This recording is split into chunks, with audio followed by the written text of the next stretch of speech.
I'm about to give you 3 surefire questions that's going to give you a good idea about the quality of construction in any new neighborhood. What's up and welcome back everybody. As always, I am Bill Olson, your favorite YouTubing Charleston realtor. Today we're talking all about quality of construction, and that question I get, are they a good builder?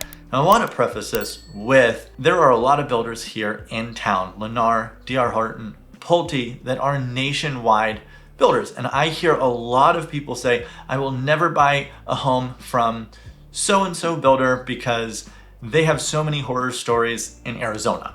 Well, we're different than Arizona. Each neighborhood here is completely different than the others. So these questions are going to help you figure out how the quality of construction is in that neighborhood, and stick around to the end because I have a tip that's going to greatly benefit you and make sure that you're protected when you go and talk to these sales agents. Now, our first 2 questions are kind of bundled into one because their answers are going to play off of each other, and it has nothing to do with the actual builder, but the project manager. This is who oversees all of the construction in the neighborhood. Now, your first question is, how long has your project manager been with the company? So the longer they've been with the company, the more pride they should essentially have in their work. And it means that they've been doing a good job and this company wanted to keep them around. And then the second question is, how long has that project manager been within that specific community? Now, ideally, the longer they've been with both, the better it's going to be. However, you are going to come across the times where they say, oh, well, they've only been with the company for 3 months, or they just came into this neighborhood a few weeks ago. Then you're going to need to dig in a little deeper and figure out why they are new, what happened to the last guy. Maybe the last guy was there for 10 years and 15 years and decided to retire, so they brought him in from another neighborhood, or he came from another builder because the quality was better or something. You are going to want to dig in a little more. But if you start noticing that they have a greater turnover in project managers, then that's going to throw up a little bit of a red flag for me, in that either their standards aren't high enough and this project manager really didn't want that on their resume, or what comes up into our next question is there was just too much going on. Because that third question you need to ask is, how many starts do you have per month in this neighborhood?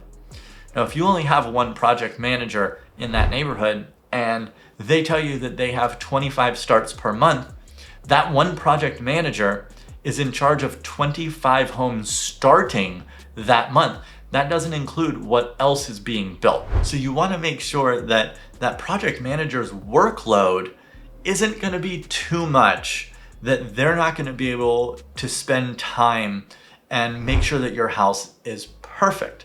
Now, in a smaller neighborhood, this is a lot easier to keep them down. Some of these larger neighborhoods, you might want to ask how many project managers they have that oversee. How many projects at once does that project manager oversee? There's different levels of builders here. And I've done a video about new leaf homes, where in some of their neighborhoods, they might have 4 starts per month, 5 starts per month, which is an amazingly low number.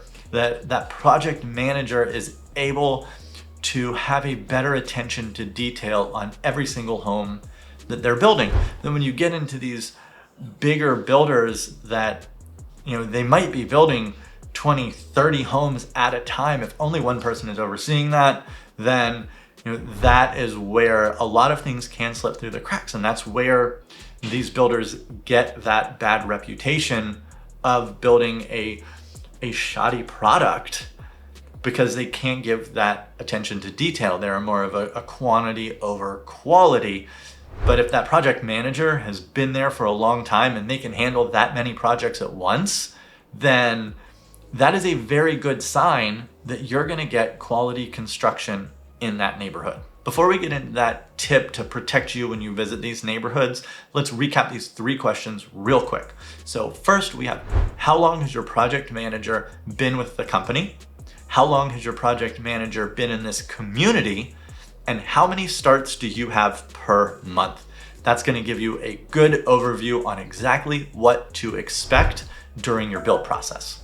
And now that quick tip that's gonna protect you with new construction is a lot of people like to just go around and window shop before they contact their agent, or they think they're wasting their agent's time because they're just dropping in. Now, if you are doing that and you have an agent or an agent that you want to work with, make sure you call that agent first.